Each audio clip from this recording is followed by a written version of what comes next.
یا مقلب القلوب و الابصار یا مدبر اللیل و النهار. سلام به ناوندیای عزیز.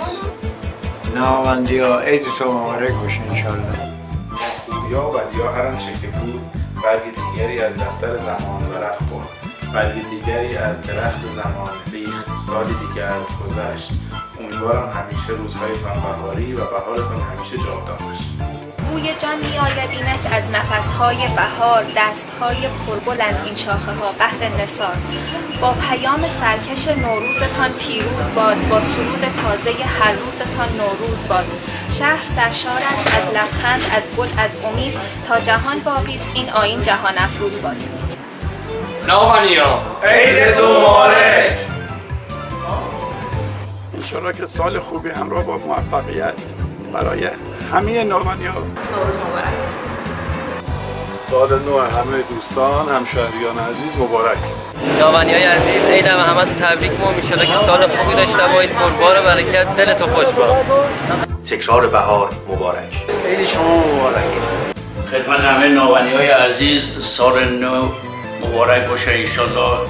شکر آن را که دیگر بار رسیدی به بهار، بیخ نیکی بنشان و ره تحقیق بجو. همشهریان عزیز فصل بهارتون مبارک. همشهریان عزیز ناوندیمون عیدتون مبارک باشه. عید نوروز باستانی رو به همه هموطنان عزیزم، خصوصا همشهریای گلم نهاوندیای عزیز تبریک عرض می‌کنم. ناوندیان عیدتون مبارک. سال نوتون مبارک.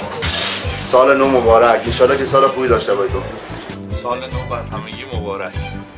سال نو به تمام همشهریان عزیزم تبریک عرض می‌کنم. همشهریان عزیز سال نو بر شما مبارک. ناوندیای عزیز عید همتون مبارک با. ناوندیا عیدتون آره. همشهری عزیز عیدت مبارک.